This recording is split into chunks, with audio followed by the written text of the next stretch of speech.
All right, so the goalposts keep moving. In this specific example, it's from David Samadi here, and he points out it seems that the definition of herd immunity has been changed by the WHO to now only include wording that pertains to vaccinations. Now, for anybody who didn't know, the term herd immunity, the actual definition, which is the one that they cited in on June 9th here, is basically once, let's just say that, to reach herd immunity for whatever it is we're talking about, this situation, let's just say, I don't know what the exact number is, but let's say it's 80%. Once 80% of people have built up immunity to it, you have herd immunity, meaning the virus or whatever sickness you're dealing with will die out. You know, pretty basic understanding there. Pretty simple. But they now changed it to where you can't get herd immunity without a vaccine, which is which is insane because anybody with half a brain knows that that isn't the case, right? Anybody with half a brain knows that that isn't the case because if this definition of herd immunity wasn't accurate, then a vaccine would be irrelevant because if the old style definition of herd immunity isn't a thing, then vaccinations would be pointless because that's what the whole point of vaccinations, at least when it comes to this stuff, right? So again, they're just lying and they're just moving the goalposts. This is the thing that I've been pointing out over and over again, and I'm really not sure why more people aren't upset about this. Is that they've made it very clear, and by they I mean the powers that ought not to be. They've made it very clear that they're just going to keep moving the goalpost until more, enough people say screw off. We're tired of this. We're not going to do it anymore. This is the thing that coming off the last couple of days, seeing some family, and two things surprised me. Number one, I didn't come across anybody who was big on the lockdowns. Not one person. Everybody was, at least that I talked to, was at least somewhat skeptical of this whole situation. But the one other thing that surprised me the most is that nobody, aside from the couple people that I already knew, but the people that I didn't know their opinion, none of them were overly outspoken, like anywhere even close to me. And this is the thing that boggles my mind is that I heard multiple people say, "Oh yeah, I really hope this whole situation passes soon," but yet they're just blindly going along with this stuff. Like it just boggles my mind how, for lack of a better word, ignorant people can be. Like the government and these health authorities have made it very clear. I mean, by doing stuff like this, they're making it even more clear that they're just going to keep moving the goalposts to justify their beliefs. Their belief system is we need to lock down no matter what. It doesn't matter if the cases go up, cases go down, deaths go up, deaths go down, regardless of whether there's a correlation between lockdowns and a reduction in anything. The solution is always lockdowns. They've made that very clear. The solution is always more regulations, it's never less. They've made that very clear, crystal clear. And like I say, it just boggles my mind how more people haven't recognized that. Like, how have more people not recognized that?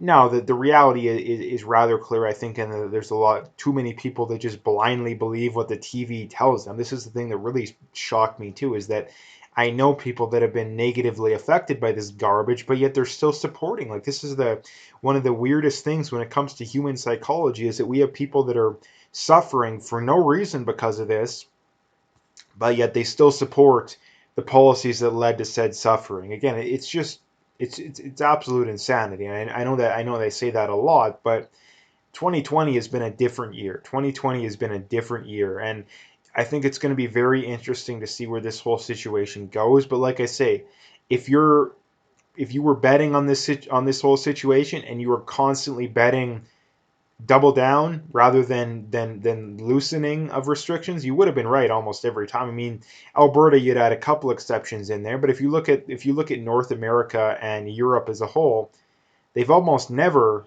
consistently held a no. Let's be more laissez-faire when it comes to this whole situation, right? They almost never. So again, I think it's going to be very interesting because I think that the problem that the government is facing is that the virus is becoming less and less of a threat for anybody who's paying attention even remotely close, for anybody who has the least bit of a functioning brain. And the problem, like I say, being is that they constantly need more and more propaganda to justify said worldview, right? They constantly need more and more propaganda because, exactly like I say, it's becoming less and less of a threat. Now, speaking of less and less of a threat, this is a chart put out by the CDC, again, so nobody can fact check me on that garbage. So screw off with that. But this is for people that are under the age of 50, right? So 0 to 49, and it's the chances of dying in the United States, and it's basically the percentage chance. So let's talk a little bit about it here. Heart disease 16.7, cancer 14.3, car accident 0.94. Now, this is where the really crazy stuff starts to come out. And these are things that are more likely to kill you than you know what if you are under 50. Number 1, drowning. Number 2, fire or smoke. Number 3, choking on food. Number 4, sunstroke. Actually, sunstroke's tied. But still, these are things that nobody is the least bit concerned about dying of, including car accidents. You're what, 5 times roughly more likely to die in a car accident than you are of the virus? But is anybody worried about that? No. Like I pointed out, like the levels of just insanity out there these days is insane. And this is the thing you have to point out. We have to go over 50 million times with the lockdown zealots, is that you'll point this kind of stuff out. Number one, they'll tell you you're wrong about it, which is, I think, one of the many reasons why you know these people are wrong. Like, I can't count how many people I've came across that still think that younger people have the death rate is like in the percentage, like 1, 2, 3% for people that are under the age of 50, when in reality it's like 1 in 10,000 or even less.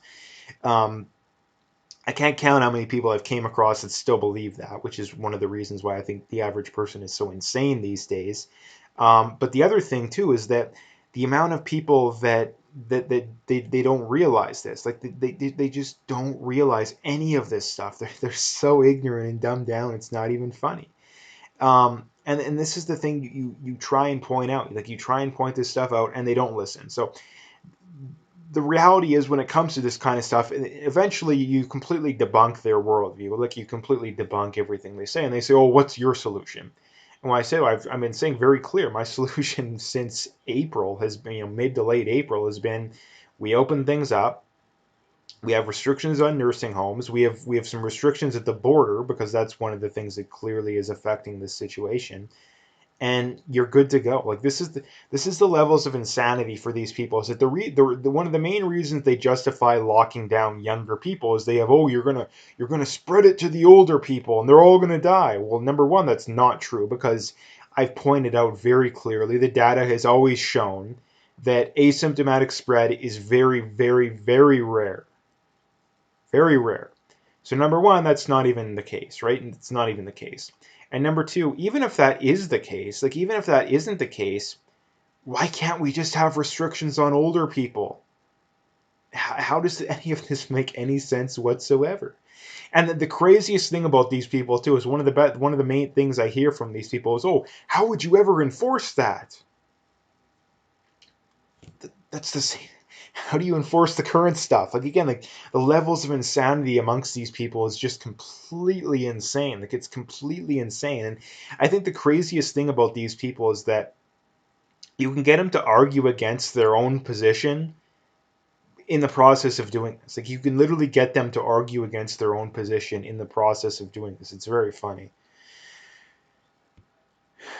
So the next thing to bring up here is from this Alberta CW for a New Republic of Alberta for All, nothing less, um, on Twitter, saying, any Albertans have a problem with this? She hasn't missed a paycheck yet this year. I have. Have you? And it's of Hinshaw. Apparently, she makes $332,000 a year. Again, this is the thing that I really just can't stand, and this is one of the main reasons why I don't take these people seriously. Because if you're in a position of power in these situations, if your job doesn't rest on the quality of information that you're giving people, I don't trust a word you have to say.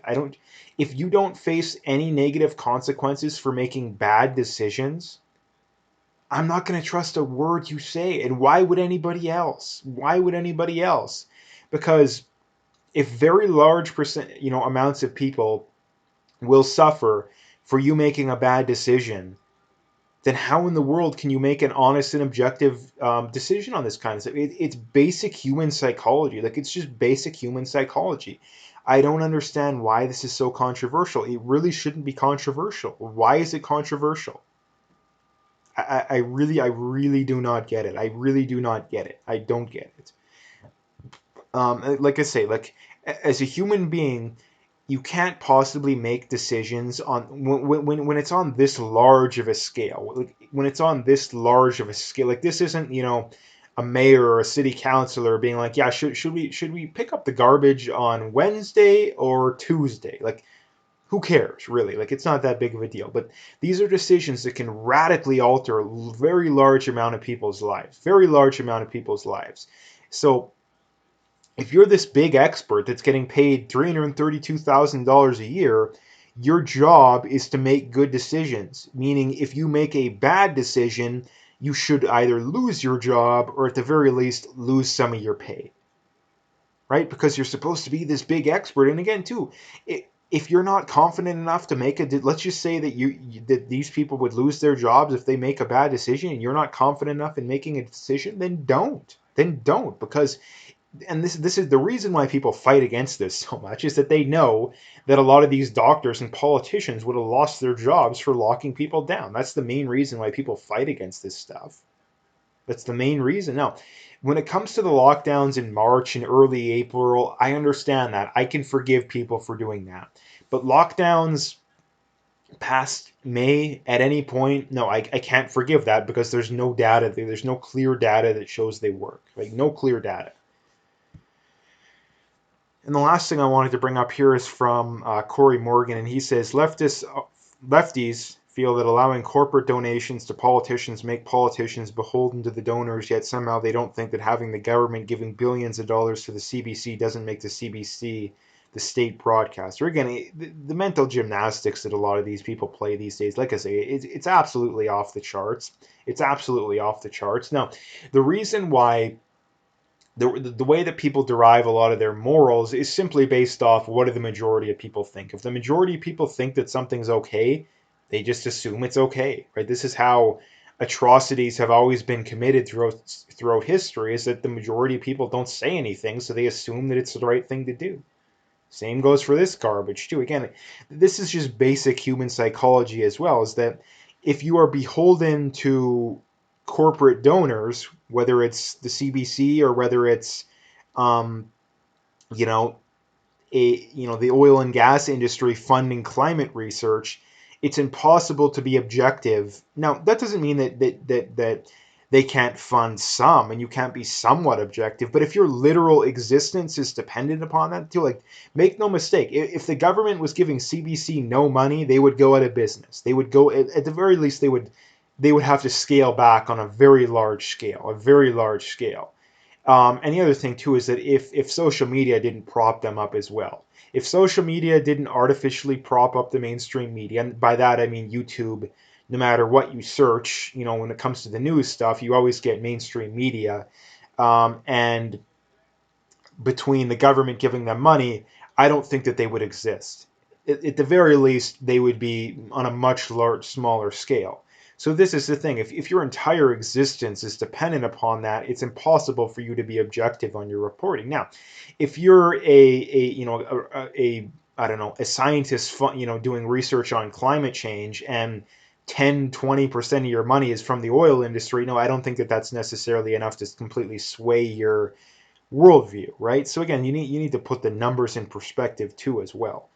And this is the thing too, like, CBC is still losing money. Like, CBC is still losing money, even though they're getting, like, what is it, $1.5 billion a year from the federal government. So again, like, this is orders of magnitude different between a small amount of money coming from an oil and gas company. Now, not to mention too, that whole situation is overrated as well, because they don't actually really provide any examples of that. They kind of just assume that it's going on, even though they don't really provide examples of it. But anyway, it's something that's important that should be brought up. And like I say, I really don't know how people justify the mental gymnastics, at least from a realistic, objective worldview, right? So anyway, that's what I wanted to talk about today. If you liked the video, make sure you hit that like and subscribe if you haven't already. Make sure you check out those links below if you haven't already. Follow me on those other platforms. Donate if you want to do that. Again, I appreciate whatever support I can get. But like I say, check out those links and stay tuned for more.